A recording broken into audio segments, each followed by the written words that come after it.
اللہ تعالیٰ نے جو سب سے پہلی وحی نازل رسول اللہ صلی اللہ علیہ وسلم پہ فرمائی وہ ہے اقرأ بسم ربک الذی خلق، پڑھو اپنے رب کے نام سے جس نے پیدا کیا ہے۔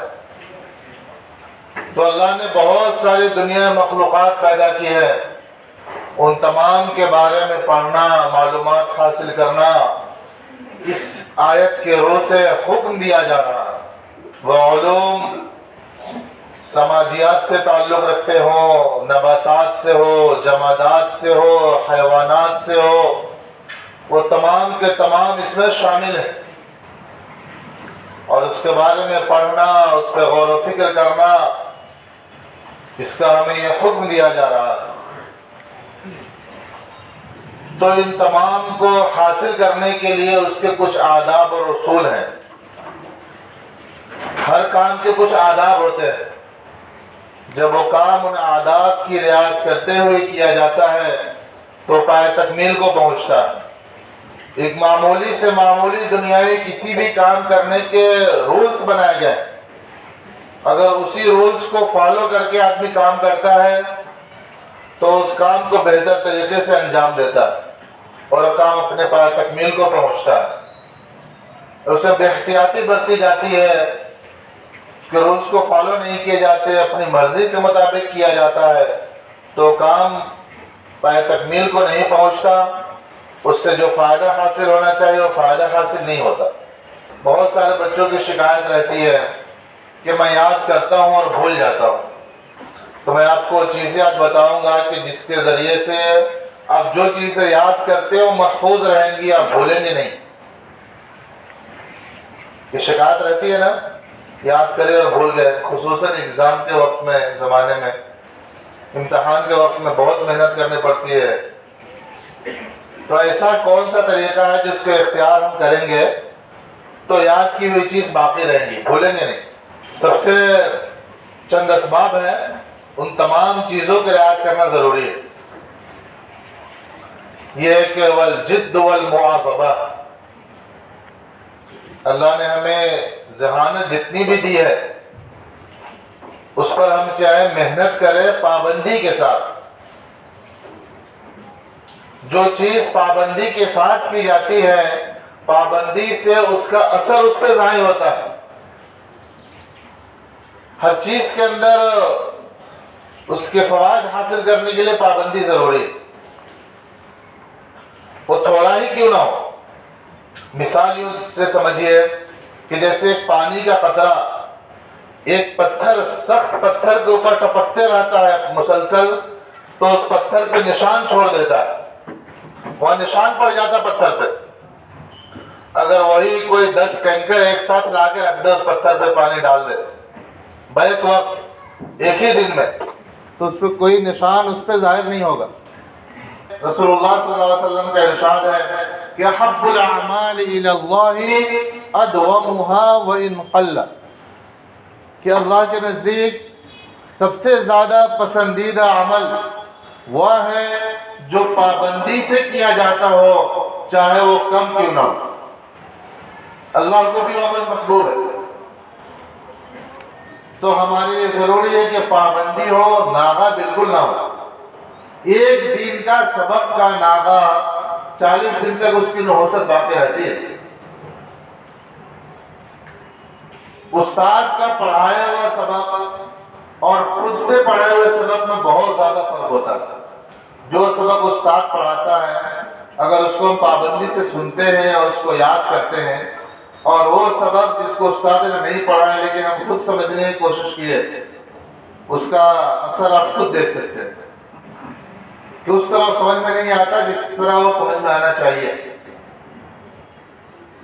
اور بعض علماء کا تو یہ تجربہ رہا ہے، وہ بیان کرتے ہیں کہ میں نے جو سبق استاد سے نہیں پڑھا تھا وہ پڑھانے کے زمانے میں بھی ہم کو اس طرح سمجھ میں نہیں آیا، پڑھ کے فارغ ہو گئے تو بھی۔ اس لیے ہر کام میں استاد کی ضرورت پڑتی ہے، بغیر استاد کے حاصل نہیں ہوتے۔ تو لہٰذا ایک پابندی ہو سبق کی، اور جو سبق پڑھے اس کو یاد کرنے کی بھی پابندی ہو، روز کا روز اس کو یاد کرے۔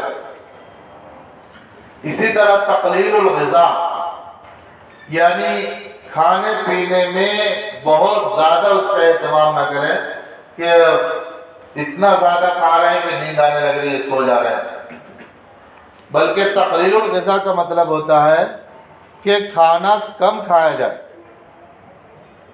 کھانا بہت زیادہ نہ کھائے۔ حدیث میں بھی ہے کہ آدمی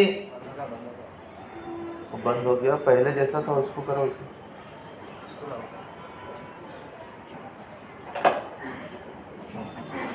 کھانے میں اس بات کا اہتمام کرے کہ جب ہم کھانا کھا رہے ہوں، ہماری بھوک ابھی باقی ہے، ایک دو چار نوالے بھی اور کھا سکتے ہیں، اس وقت کھانا ہم روک دیں،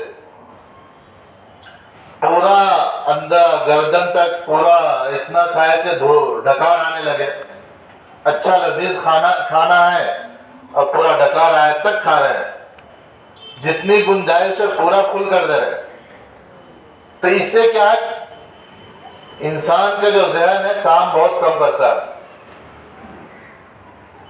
تو اس لیے کھانے میں یہ بات کا اہتمام کریں کہ تھوڑی سی بھوک باقی ہے، اس وقت ہی کھانا کو چھوڑ دے، بند کر دے۔ وَصَلَاةُ اللَّيْلِ بِالْخُشُوعِ وَالْخُضُوعِ،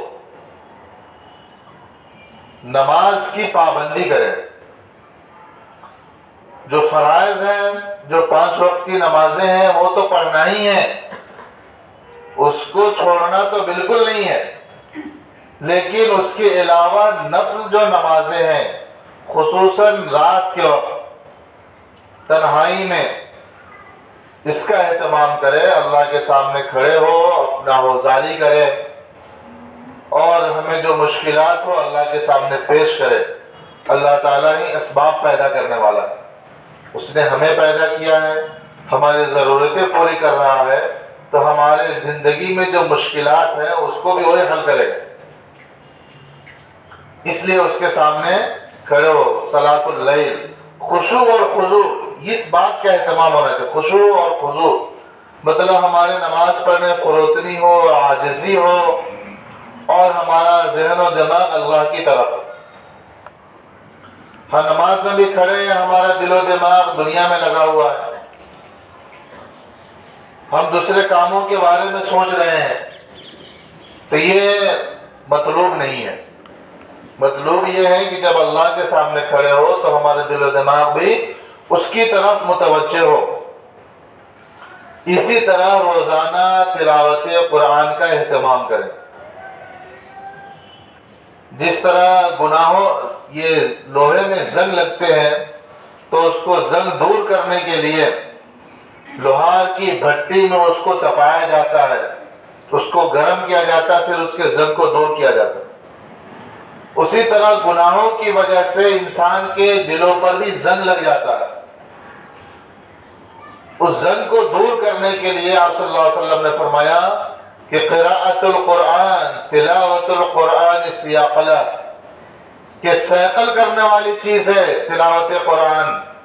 قرآن کی تلاوت سے ہمارا دل پاک اور صاف اور منور ہو جاتے ہیں۔ تو اس لیے قرآن کی تلاوت کا بھی اہتمام، روزانہ کچھ حصہ نکالے اپنے 24 گھنٹے میں سے کہ تھوڑی دیر قرآن پاک کی تلاوت کرے، اور جمعہ کے دن خاص طور سے اہتمام کرے سورہ کہف پڑھنے کا۔ اس کی بہت فضیلتیں ہیں، ان میں سے یہ ہے کہ جب آدمی سورہ کہف کی 10 شروع کی آیتیں یاد کر لیا تو فتنہ دجال سے محفوظ رہے گا۔ سورہ کہف مکمل پڑھا تو 1 ہفتے کے گناہ اس کے معاف ہو جاتے ہیں۔ تو لہٰذا جمعہ کے دن سورہ کہف کا اہتمام کرے اور روزانہ ایک وقت متعین کرے تلاوت قرآن کے لیے۔ اسی طرح وہ تکثیر الصلاۃ علی الرسول صلی اللہ علیہ وسلم، رسول اللہ صلی اللہ علیہ وسلم پر کثرت سے درود بھیجے۔ تلاوت قرآن کے ساتھ تھوڑا سا وقت اور 5-10 منٹ نکالے کہ ہم اس میں رسول اللہ صلی اللہ علیہ وسلم پر درود پڑھیں، سکون سے بیٹھ کے۔ لایانی چیزوں میں، دوسری باتوں میں پڑھنے سے بہتر یہ ہے کہ ہم درود اللہ کے رسول پہ پڑھیں۔ درود پڑھنے کے بہت سارے فائدے ہیں، میں سے یہ کیے ہیں کہ آپ صلی اللہ علیہ وسلم کا ارشاد ہے من صلی علیہ واحدۃ صلی اللہ علیہ عشرہ، کہ جو ایک مرتبہ رسول اللہ صلی اللہ علیہ وسلم پہ درود پڑھتا ہے اس پہ 10 رحمتیں نازل ہوتی، اس کے درجات بلند ہوتے ہیں، اس کے گناہ معاف ہوتے ہیں۔ تو لہٰذا درود کی بھی کثرت کرے۔ والسواک، اور حدیث میں آیا کہ رسول اللہ صلی اللہ علیہ وسلم ہر نماز کے وقت مسواک کرنے کا حکم دیے۔ آپ کا ارشاد ہے لولا ان اشق علی امتی لامرتهم بالسواک عند كل صلاۃ، کیا مجھے یہ خوف نہ ہوتا کہ میرا امت بہت زیادہ دشوار ہو جائے گی تو میں ہر نماز کے وقت یہ حکم دیتا، یہ فرض قرار دے دیتا کو مسواک ضرور کرے۔ مسواک کرنے سے انسان کا حافظہ مضبوط ہوتا ہے، پختہ ہوتا ہے، قوی ہوتا ہے۔ تو لہٰذا کم از کم مسواک کا اہتمام کریں نمازوں کے وقت، جب وضو کر رہے ہیں اس کے مسواک کریں۔ آپ ضرورت کے لیے طہارت خانے گئے، ٹوائلٹ سے آئے تو وضو کا اہتمام کریں، وضو کر رہے ہیں تو مسواک کریں، اس سے ذہن حافظہ مضبوط ہوتا ہے۔ اسی طرح وہ شرب العسل، اور ممکن ہو سکے تو شہد کا بھی استعمال روزانہ کریں، شہد پینے سے بھی حافظے مضبوط ہوتے ہیں۔ اور شہد کے بارے میں اللہ تعالیٰ کا ارشاد ہے کہ شفاء للناس، یہ شہد کے اندر بہت ساری بیماریوں کا علاج ہے، اس کا پینے والا بہت ساری بیماریوں سے محفوظ ہو جاتا ہے، قوت مدافعت ہماری بڑھتی ہے، بیماریوں سے لڑنے کی طاقت بڑھ جاتی ہے۔ تو جو آدمی تندرست رہے گا، بیمار نہیں رہے گا، تو اس کی وجہ سے کیا، اس کے سبق روزانہ ہوں گے اور روزانہ یاد کرے گا۔ بیمار ہے، ذہین ہے، لیکن برابر بیمار پڑ جاتا ہے، سبق کا ناغہ ہوتا ہے تو حاصل صحیح سے علم نہیں کر سکتا ہو۔ تو تندرست رہنے کے اسباب اختیار کرے کہ جس سے آدمی کم سے کم ظاہری طور پہ بیمار نہ پڑے۔ ایسے بیماری اور صحت تو اللہ کی مرضی ہے، لیکن کچھ اصول اور احتیاطی تدابیر بھی ہیں جن کے احتیاط کرنے سے آدمی یہ امید ہوتی ہے، قوی امید، کہ اللہ تعالیٰ اسے بیماری سے محفوظ رکھے گا۔ مثال کے طور پہ ابھی جو وائرس سے ہم گزر رہے تھے، کرونا وائرس سے، تو اس میں ایک چیز یہ تھی کہ آدمی دوری بنا کے رکھے، دوسروں سے کم ملے، تو اس سے بچنے کا ایک ذریعہ ہے۔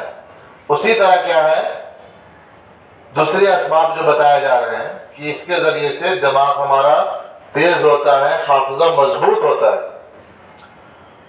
اور کچھ ایسی چیزیں ہیں جس کو کرنے سے حافظہ کمزور ہو جاتا ہے، یاد کرتا ہے اور بھول جاتا ہے، ان سب کو بھی چھوڑنا ضروری ہے۔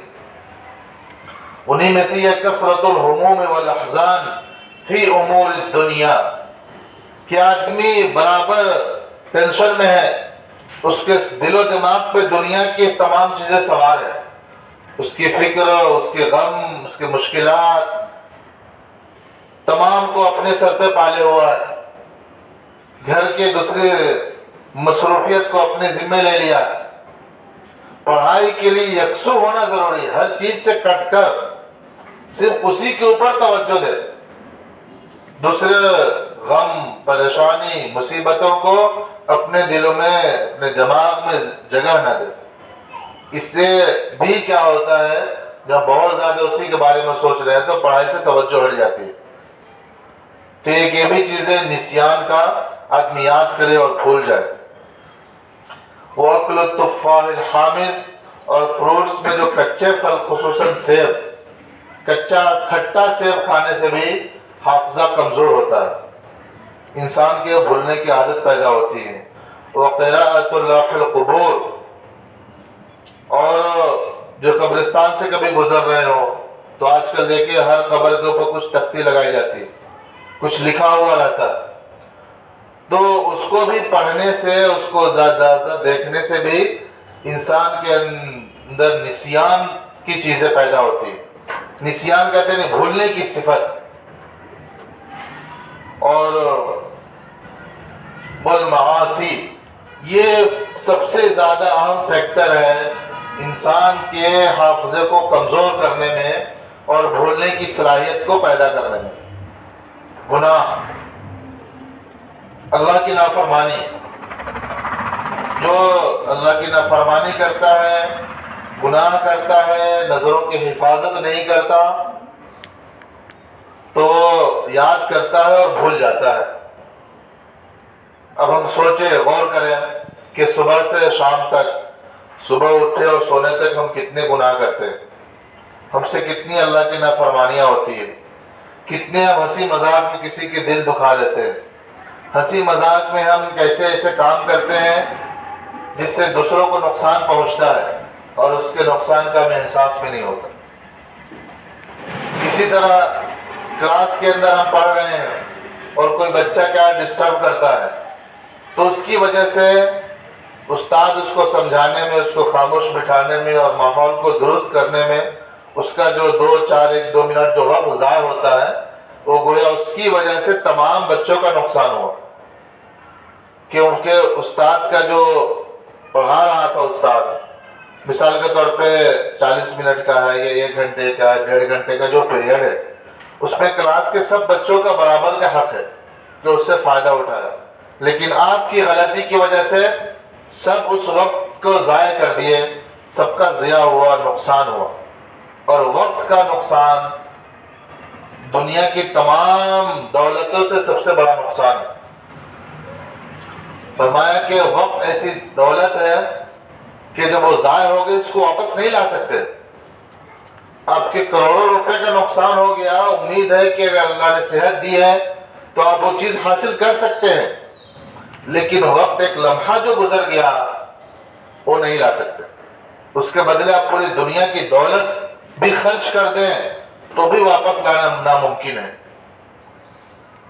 تو آپ ایسی بڑی دولت کو ضائع کر دیے اور دوسروں کی اتنی قیمتی دولت کا آپ نے نقصان کیا، لیکن آپ کو اس کا احساس نہیں کہ ہم نے کتنا نقصان کر دیا، کتنا ضائع کر دیا دوسروں کے، کتنے نقصان کیے۔ کبھی احساس کیا کہ ہماری وجہ سے دوسروں کو ایسی تکلیف پہنچ رہی ہے، غیر شعوری طور پہ، نہ چاہتے ہوئے؟ تو یہ چیزیں بھی گناہ میں شامل ہیں، اور جب تک آپ تمام بچوں سے معافی نہیں مانگتے وہ معاف بھی نہیں ہوتا، اور جب تک وہ دل سے معاف نہ کر دے وہ بھی معاف نہیں ہوتا۔ تو نہیں، کلاس میں بہت دبنگ ہے، اس کے ڈر سے بچے بولتے نہیں، جو بولے سو کر دیتے، تو مجبوری میں معاف کر دیا تو بھی قیامت کے دن معافی میں شمار نہیں ہوگا۔ تو اس لیے کیا ہے، کسی کو اپنے سے ذرہ برابر تکلیف نہ دے، وہ چاہے بازو کا بیٹھنے والا پڑوسی ہو، ہمارے ایک بینچ پر بیٹھنے والا ہو، یا محلے کے اندر ہو، کوئی بھی ہو، ہمارے سے کسی کو تکلیف نہ پہنچے۔ آپ صلی اللہ علیہ وسلم سے پوچھا گیا کہ سب سے اچھا مومن کون ہے؟ تو آپ نے فرمایا کہ من سلم المسلمون من لسانہ و یدہ، کہ وہ شخص ہے جس کی زبان اور ہاتھ سے کسی دوسرے مسلمان کو تکلیف نہ پہنچے۔ تو سب سے اہم چیز ہے کہ اپنے زبان اور اپنے ہاتھ کا صحیح استعمال کریں۔ اس کے ذریعے سے ہمیں بہت سارے فوائد حاصل ہوں گے اور بہت سے نقصان سے بچ جائیں گے۔ تو اس کا اہتمام کریں، تب جا کر ہم کیا ہے، جو یاد کریں گے وہ یاد رہے گا۔ آپ کتنے ذہین کیوں نہ ہو، اگر گناہوں کی عادت ہے، گناہوں کی لت اگر ہم نہیں چھوڑتے، عادت چھوڑنے کے لیے تیار نہیں ہے، تو پھر یاد رکھیے کہ آپ کبھی بھی مکمل طور پہ کامیاب نہیں ہو سکتے۔ یہ جراثیم ایسے ہیں گناہوں کے جو انسان کے حافظے کو پورا کھوکھلا کر دیتا ہے۔ ابھی آپ دیکھیں کرونا وائرس ہی کتنا باریک جراثیم ہے جو نظر نہیں آتا کسی کو، لیکن وہ ذرا ٹچ ہو جائے انسان کے جسم کو تو لمبا چوڑا پہلوان بھی چند دنوں میں قبر کے گڑھے میں جا پہنچتا ہے۔ اگر اس کا صحیح ٹریٹمنٹ نہیں کیا گیا، اس کو احتیاطی تدابیر نہیں برتا گیا، تو معمولی سا جو نظر نہیں آنے والے جراثیم ہے، وہ وائرس ہے، مر جا رہے کہ نہیں، لمبے ترنگے کتنے بھی۔ تو اسی طرح گناہوں کے جو جراثیم نظر نہیں آتے ہیں لیکن ہمارے حافظے کو بہت زیادہ نقصان پہنچاتے ہو، اس لیے ہمیں چاہیے کہ گناہوں کی عادت سے توبہ کرے، چھوڑے۔ اللہ تعالی ہمیں اس کی توفیق عطا فرمائے، آمین۔ وآخر دعوانا الحمدللہ رب العالمین۔